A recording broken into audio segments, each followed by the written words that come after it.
Hello and welcome to episode 2 of the new season of this podcast.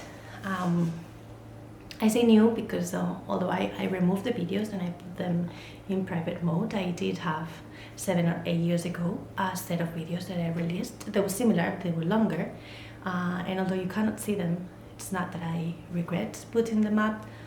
I just felt that I was a different me 7 or 8 years ago, and I prefer the new format, and I learned a lot along the way. So at least for a bit, I put them on the back burner, let's say. So here we are. I want to start saying thank you. Thank you for the warm welcome, or welcome back, I should say. Thanks a lot if you've been a day one viewer and you stuck with me along all these years and returned to the channel. And thank you if you're new here. If you're new and you enjoyed the video and left a comment and words of encouragement, I really appreciate it, so thank you. It was really good to get all the feedback that I got and to get back to recording and showing you the things that I usually do in more of a live way. So having said that, I want to talk a bit about the frequency. Some of you suggested recording every week. This is not my main occupation. I think I should reintroduce myself. My name is Erika and I am a scientist. My day job, my main occupation is being a scientist. And this is my hobby. This is what I do in my free time. I also learned how to sew with a machine a few years ago. And some of you suggested that I show some of my sewn pieces here. I might do that. Right now I'm not sewing so much, but yeah, I might do that. And so this is my blog about knitting. And you can find me as Loareknits everywhere. So, first, what I'm wearing today. I'm wearing another design by Elena, also known as Xolla wool, and also in her yarn. This is another piece that I tested for her. This is the Salix pullover.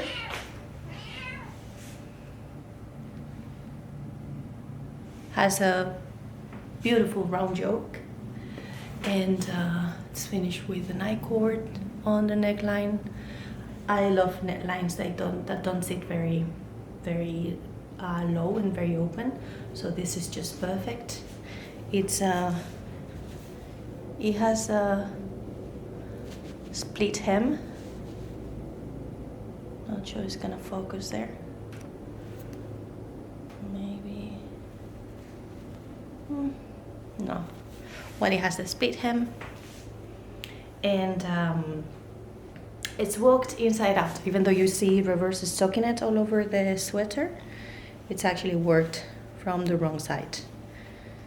So after you finish the yoke, you make a sort of small short row and then continue from the inside.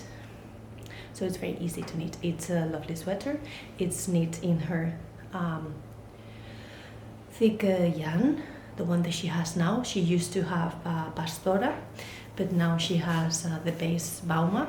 And yeah, if you don't know her, you should check her out because she has beautiful yarns and design. She's an amazing designer and an amazing yarn producer. This is local to me, to where I live now, so it's very, very dear. And yeah, this is the colorway Mel, which means honey. And okay, so after showing you what I'm wearing, the woolly things that I'm wearing or handy things that I'm wearing, let's just dive into finished things. As I was saying, I was receiving some of the feedback. Some of you guys said that maybe you wanted this to be a weekly podcast, and the idea is great. And even though the end product that you see is a 20-minute video, it doesn't take me 20 minutes to record, edit, upload and everything. So I'm aiming for maybe every 2 weeks. That's my goal for the beginning, and see if I can keep up with it. I will not show you many finished things if I do this bi-weekly. This is not a rushed thing. I just want to show you what I do, and maybe I haven't advanced a lot in 2 weeks. But I can show you some of the projects, and I also wanted to be some kind of continuity, so maybe showing what I showed in the previous podcast and a bit of the progress that I made in that.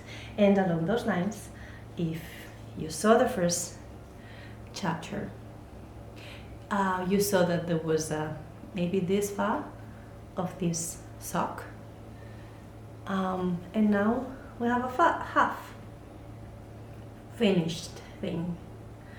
This is the pattern is for a shorty sock. It's a free pattern by Rachel Nutting. Don't know how to say that, sorry. I will write everything down and also in the notes. And I'm using deep stash yarn. This is Eden Cottage yarn, Titus 4-ply in the colorway Goldenrod. I wrote everything also on the notes from last chapter. What I did for this free pattern, this is worked from the bottom down. I knit the ribbing, make the neck longer, just work the same pattern that the instep had, and then worked the rest of the sock.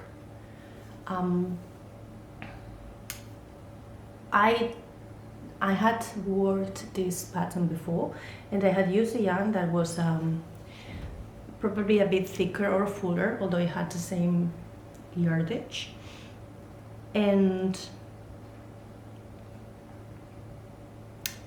it did come out bigger and more elastic, I would say, more stretchy.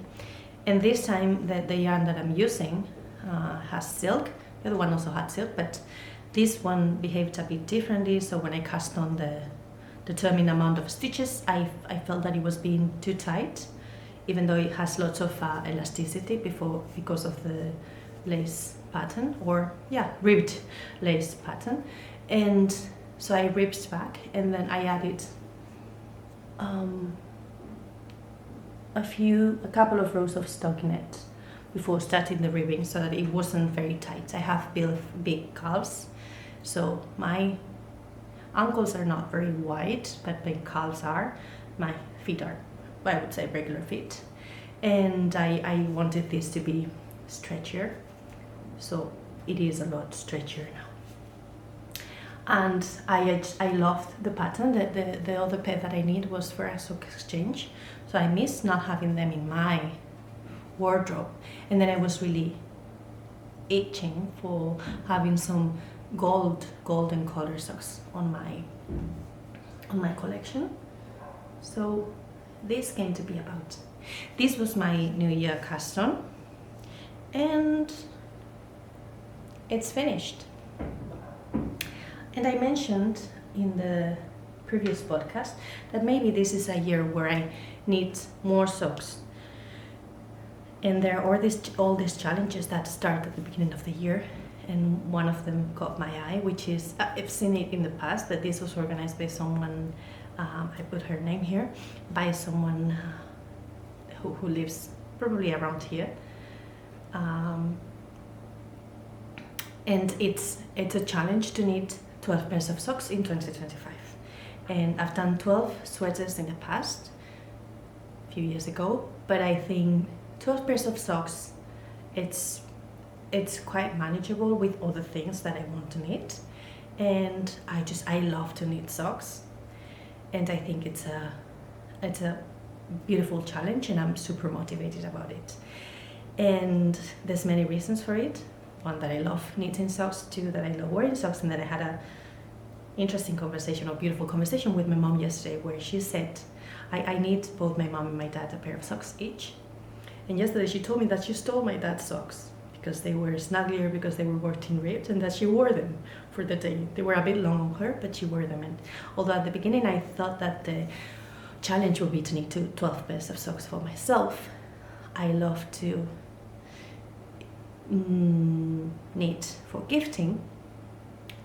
But then I'm also a very selfish knitter, because I like to knit things that the recipient would love. So this is a challenge that I have to work with my perfectionism.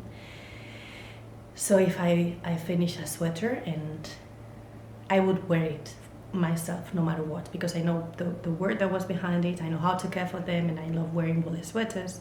But then I would still wear it if it doesn't fit like perfectly, or I would still wear it if it's just if it's not completely perfect, and I love it. And that's one part of me loving to do handmade things, or doing things by hand, because it has shown me to be more mindful about things, and to appreciate the little imperfections, and be fine with it and love them. But when it's to give away, this is a bit trickier.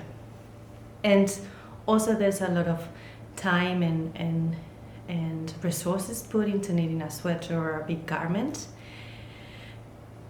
And those pieces are very particular. You might not like the wool, you might not, like the rusticness of it. You might not like the fit of it. It might be too hot for the mild weather that we have around here. So it's more difficult. But when my mom said that she loved the socks and that she enjoyed wearing them, now I want to knit them, all the socks, both my mom and my dad, because it's just the perfect combination of things that I love to knit, people that I love, and them loving the things that I knit for them, and them wearing them. And it's a slightly instant gratification, because it's a short-term project. I can give it to them quickly. So these 12 pairs of socks that I'm planning to knit on 2025 don't necessarily need to be for me. They can be for people that I love. But I did start the year very motivated. I have a half finished sock and another half finished sock. I don't think I talked about this, not even showed them on the previous episode. But these were cast on, this one was cast on and off in between the two recordings. This pattern is the Albright socks by Vanessa Pellisa. And this pattern comes in this beautiful booklet. I want to tell you, the illustration by Clotilde Boucard is just everything. I love it. And this is a small booklet that has 3 patterns. First one is this, the Albright socks. They were intended for thicker yarn, like cozy home socks. I'll tell you more about it in a minute, Then there's all over colorwork socks. These are the Milford Junction socks. And lacy socks, lacy or plumetti-ish, and with a little frill socks. These are the Miss Kenton socks. So this is the Film Socks Society booklet or collection by Vanessa. Last year, if I recall, she released the book Sock Society, and the idea was to do a knit along where you knit the socks and read the book last year, or watch a film together this year. And this first, you can read all about it in Vanessa's blog or her socials. But these are the When Harry Met Sally socks, the Albright socks. And as I was explaining, they were intended for thicker yarn, like a stay-at-home socks. But I realized that the bigger size required the stitches that I usually cast on for Mondim socks if I want them to be like at a loosey gauge. And what I did is I cast on the biggest size, and I knit to my usual measurements. So it is a bit longer than pictured. It has a plain heel flap and gasset that worked from the bottom up. And then I chose to do the smaller bubbles. You have two sizes of bubbles that you can knit. I decided to do the smaller ones because I intend to wear them probably outside as well, at home and outside. These are worked in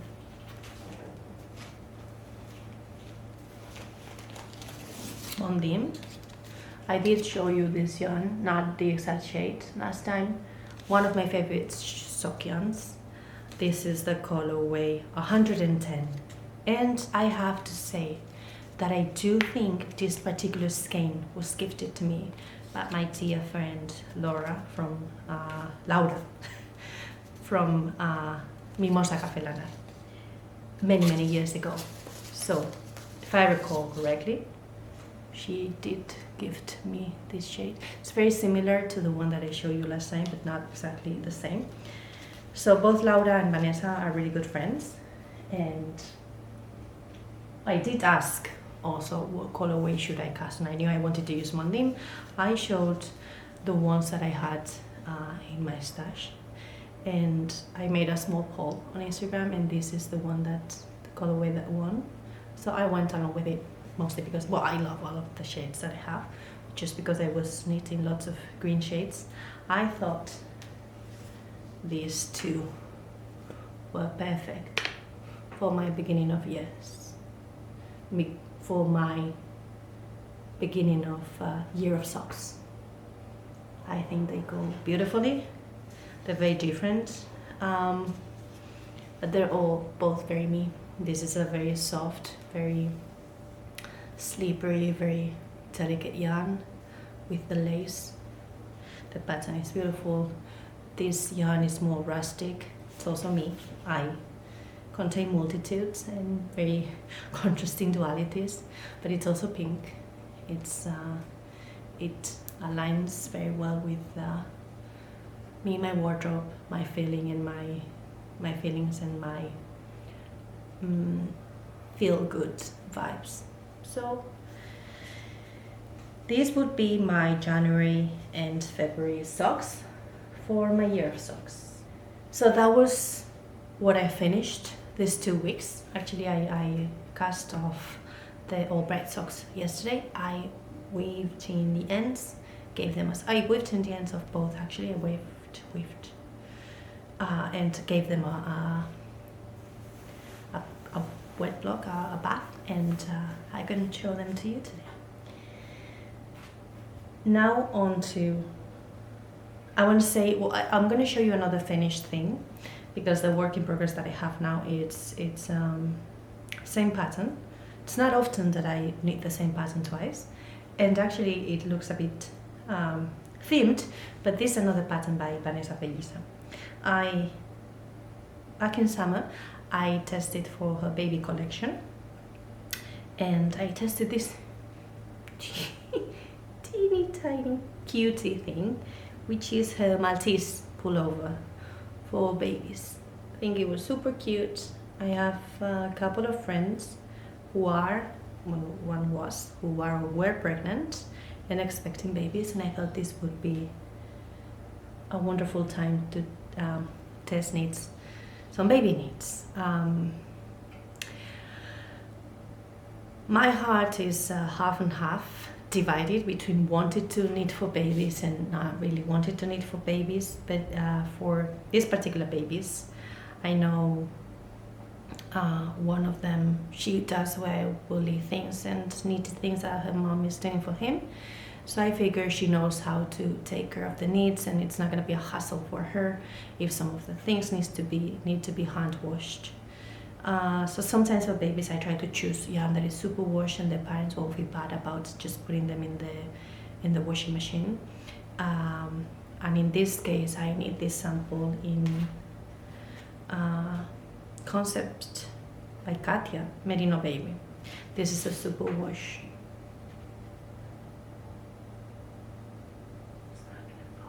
There you go. It's a super wash. 100% wool. don't always love the superwash treatment. I try to use it less and less for myself, but I understand that sometimes it's necessary, as in this case for babies. And it's a beautiful shade of green. I got this at my local yarn shop, and where I mean local is back in the Basque Country, which is also very, I bought this during my summer trip, and then I needed it during summer, and I got this at Escuela Nerea in San Sebastian, so very, very dear.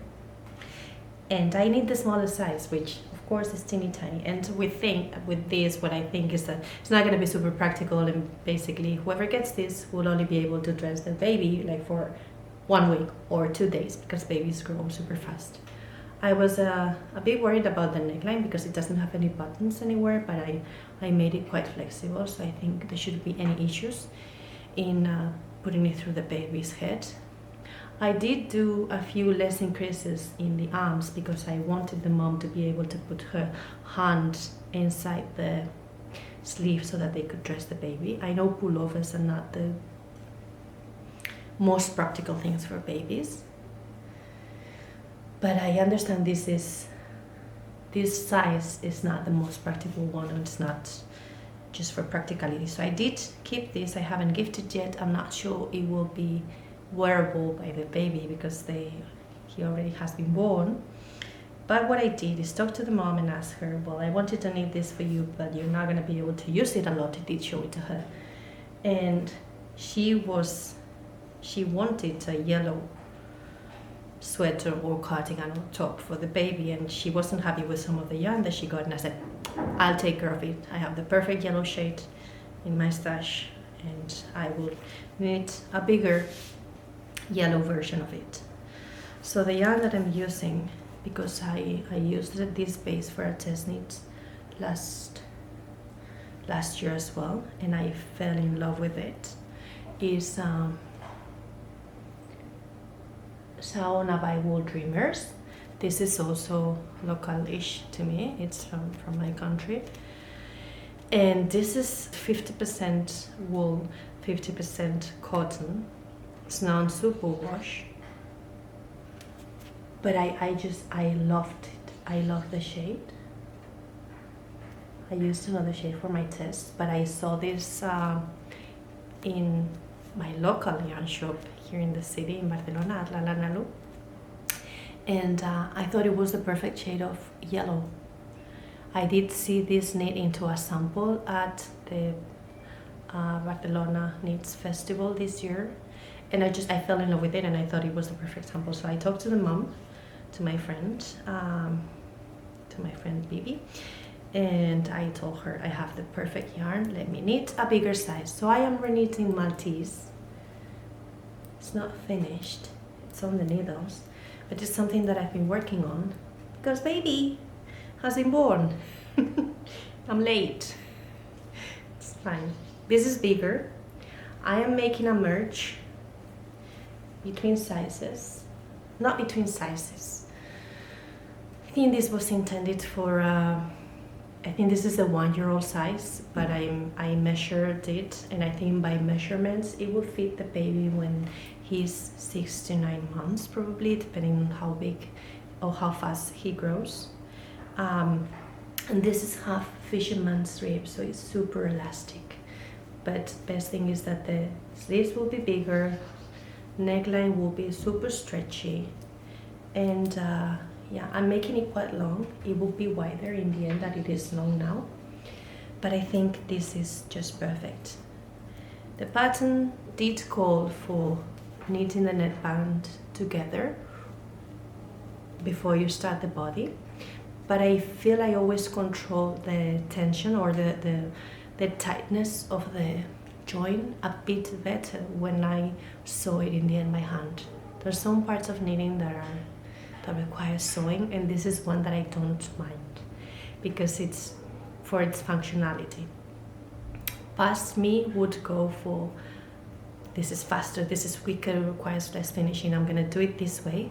But this led me in the past with many times not being super happy with the end result, and me knowing that I did a more conscious effort of adding a bit more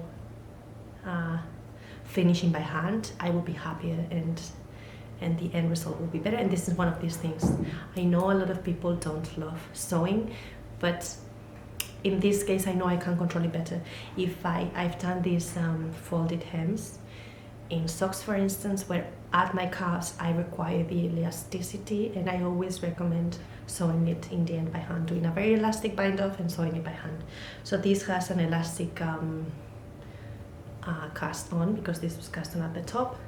I will use the leftover from the cast on to sew it to the neck, to the inside of the neck after I fold it, and I think this would maintain the perfect elasticity. So this is what it will look at the end. If I do it this way and I leave a little opening, it also allows for the mom to put in an elastic band within the casing in case they require or they want it to be a bit more snug, which is also something I've done in the past with my sweaters. And this is a bigger size. Hopefully it will fit the baby while he's 6 months, 9 months old, and then it can probably grow with him. So yeah, this is again Wool Dreamers Saona, 50% local wool, 50% local cotton, in the colorway page 149, and it's a dream. It's a dream to work with. The stitches do look a bit wonky now. I think it's because of the cotton and because of the fisherman strip, but I did knit this into a sweater last year, and I know it blocks, well, not a sweater, a top, sorry. I know it blocks beautifully. So I think it's gonna be perfect, and I can't wait to see it finished. I think I'm also going to omit the sleeve decreases totally in this one, actually, because I wanted to have the feeling of a sweatshirt, of kind of a, you know, more sporty kind of sweater. I think my friend's going to love it this way. I have just a couple more rows on the bottom ribbing to finish, and it will be done. This is the Maltese sweater by Vanessa Pellisa as well. So 2 patterns by Vanessa this time. And probably I'm going to cut it short and leave it here. As for the next cast-ons, I do have quite a lot of this yarn left.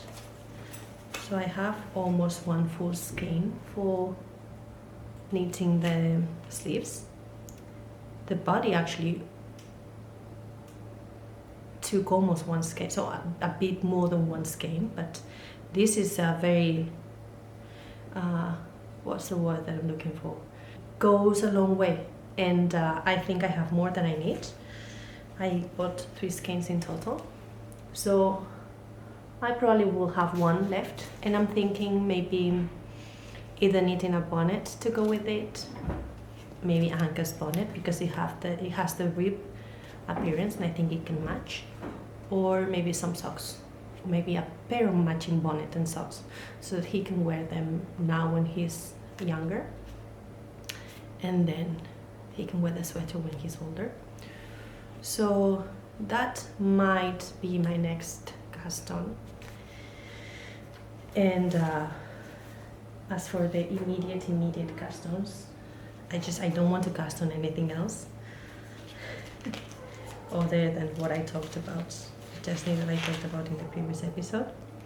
I did cast on right away the second pair. This is all I have to show for it. The second pair of my Albright socks. So there you go, a little toe, tippy toe. And so my plans for the next couple of weeks are to finish the Maltese sweater, the bigger size, work on the making stories test that I mentioned in the cast on, and work on the making stories test that I mentioned in the previous video, and maybe cast on the bonnets and the baby socks. And Cookie wants to say hi and bye as well. Oh, there you go.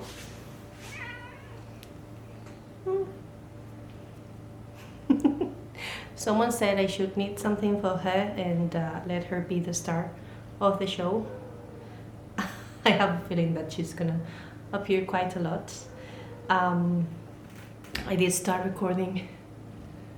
I had a false start, so I started recording and then I started again. And as soon as I started talking, she just came and started talking herself. So she's going to be guest starring as well. She's a bit mad now. She wants to sleep. There you go. So yeah, that's the plan. The plan is to finish the Maltese sweater, continue with the socks. I might need to control the urge to cast on more socks for my parents. We'll see. As I said, I want to keep it short. I want to keep things for next couple of weeks. I'll show you some more progress. And thanks for watching. Thanks for leaving comments and encouraging me to record more, for sharing your excitement with me, and for giving me your feedback, and yeah, just for following along and joining me on this side as well. So I hope you enjoyed this, and I hope I'm back soon in a couple of weeks for maybe more. So that's it. Thank you.